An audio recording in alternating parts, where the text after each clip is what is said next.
Hi friends! Welcome back to my channel. నేను మీ Mounika. Previous వీడియోలో చెప్పా గదా! శ్రీవారి మెట్లు మేమెలా ఎక్కాము, ఏంటి అనేది చెప్పా కదా!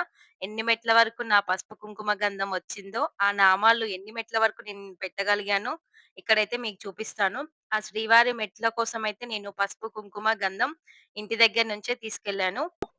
ఇంకా అందులో కలపడానికైతే పచ్చకర్పూరము, ఇంకా జవ్వాదైతే నేను ఇంటి దగ్గర నుంచే జిప్‌లాక్ కవర్‌లో అయితే తీసుకెళ్ళాను. ఇలా తీసుకెళ్ళిన దాంతో అయితే 3 వేళ్ళతో పెడితే మనకి నామం అయితే చక్కగా వస్తుంది.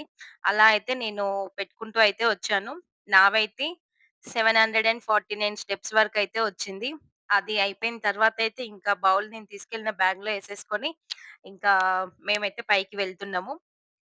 నిజంగా వెళ్ళేటప్పుడు ఒక పాజిటివ్ వైబ్. మనకి ఏ టెంపుల్‌కి వెళ్ళినా సరే, ఆ టెంపుల్‌లో ఉండే పవర్ అట్లుంటదో ఏమో తెలీదు గానీ, ఇంకా ఎంత ఓపిక లేదనిపించినా ఆటోమేటిక్‌గా అది వస్తూనే ఉంటుంది కాస్తో కూస్తో. ఇంకా మేమైతే పైకి వెళ్తున్నాము. మమ్మీ అయితే 2 ఇయర్స్ బ్యాక్ శ్రీవారి సేవకైతే వెళ్ళింది. ఇంకా మమ్మీ దగ్గరైతే సేవ చీర ఉంది. ఇంకా నేను మా వదినమ్మతోనైతే తెప్పించుకున్నాను.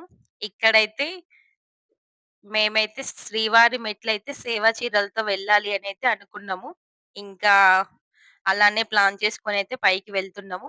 ఏంటంటే స్వామివారికి సేవ చేసే భాగ్యం అందులో రాకపోయినా సరే, మనం స్వామివారి సేవలో ఉన్నట్టుగా భావించుకొని, ఎవరికో ఒక్కరో, ఇద్దరికో మన చేతులతో మనం ఏదైనా సాయం చేశామంటే అది గూడా సేవ కిందకే వస్తుంది కదా! ఆ ఉద్దేశ్యంతో అయితే మేమిలా ప్లాన్ చేసుకున్నాము.